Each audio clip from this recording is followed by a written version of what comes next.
Good morning, everybody. It's Dr. Antonio with another live talk from Still Point Ayurveda. And so today's topic is about preventing holiday sickness. And this is part one, because we'll be talking for a few weeks about this because we're entering into the holiday season amidst the pandemic. So, one quick thing I would like to just talk about today is what I wrote an article on some time ago called Catching the Dryness Before It Catches You. One of the reasons why people get like the holiday flus or colds at least is because of dryness. So now we have to think, well, how does that show up? Right now, the season for the most part, especially in New England, is cold and dry. And then when we come inside, we have heat, a heating system that produces a certain level of dryness. So we're going to have dryness on both ends, inside and outside. This dryness affects the exposed mucous membranes like the nose, the sinuses, the mouth, the eyes, the ears. And if there is even just dryness of the skin overall, here and here and here, these are cracks and crevices microscopically that invite the cold, dry wind or cold, dry air or hot, dry air to affect the system because you're going to increase more dryness. One of the first places that dryness occurs, for sure, is in the sinuses because we're breathing in and out the air and the atmosphere. And so, if we maintain a certain level of lubrication in the sinuses, which is an aspect of immunity by protecting the sinus membranes, then we reduce the chances of getting the post-nasal drip.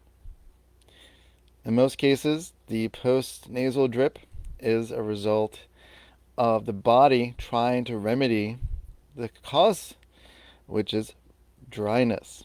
So the post-nasal is not the villain here.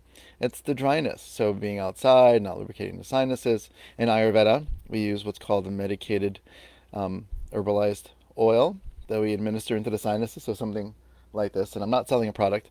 I'm just telling you fact that this is a type of Nasio oil. It's called a Nasio oil.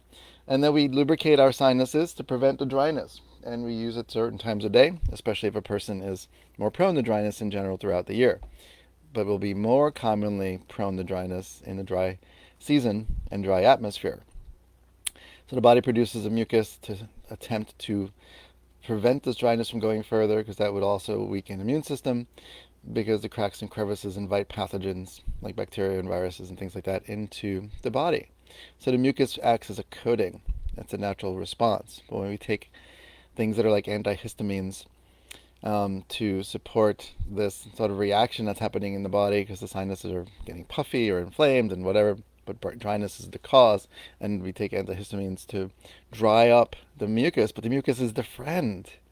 So why dry that? Why not? I mean, why dry that out? Because then you'll become more dry, and then come allergy season, it's worse.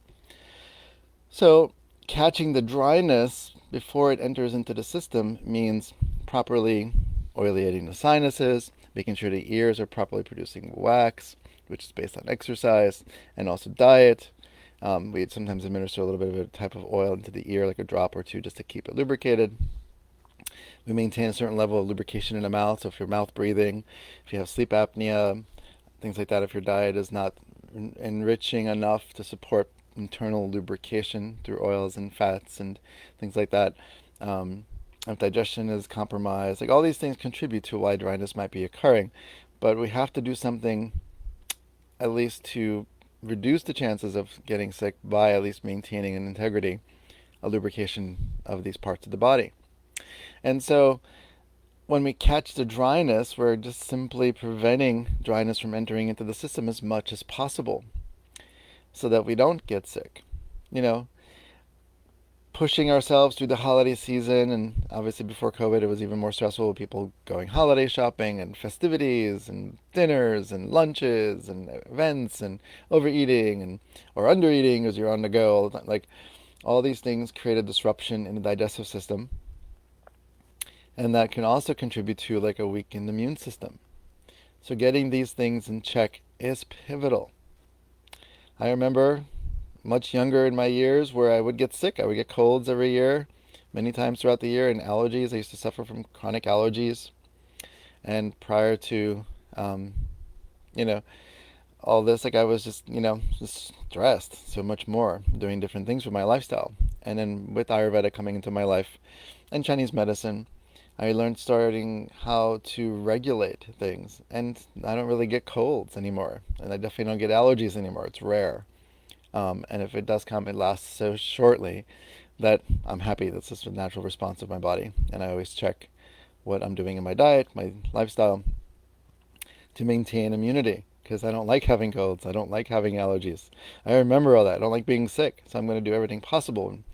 And so Ayurveda offers this. Ayurveda offers the opportunity to prevent sicknesses because getting sick is based on much of the choices we make more often than we allow ourselves to believe. And so if we take charge by being proactive, by noticing cause and effect, and I've talked about this before, Karya Karana, cause and effect. If I do drying activities such as staying up late and not, humidifying the room I sleep in with a cool air humidifier versus a hot air humidifier, and if I'm not eating foods that are rich in fat and proteins and things like that, then I'm going to increase the chances of my body's system being compromised.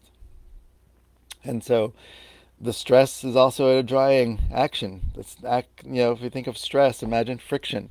And I keep rubbing something over and over and over and over again. It's going to create heat, but also I'm going to create dryness by this friction. Stress has a similar effect and affects us in many different ways. Ways that we see and sometimes ways we don't see that months later, years later, we're like an accumulation of stress which has created disease. And so regulating the stress is really important. And what is the stressor? Well, it could be the food, it could be how we're exercising, not exercising, sleeping, not sleeping, interacting with others, not interacting with others, how we're, you know, taking care of ourselves through physical activities and emotional activity, like so many different things. So simply today's takeaway is be aware of the dryness. How quickly can you catch it? What can you do to prevent it? And then kind of go from there. And we'll be talking more in subsequent classes about this, especially going through the holiday season, especially going, under the umbrella still of the pandemic. And I'm here to be of service, so by all means, feel free to private message me. And there's a COVID special. I do my Tuesday and Friday yoga classes at 8 a.m., although this week it's going to be Wednesday and Friday instead of Tuesday and Friday. And then stay tuned. I might be doing another cooking class in the next couple months, based on popular demand, which is great. I love to cook. I love teaching people how to cook and eat more healthily. And until next week, have a great rest of your day and stay warm and lubricated.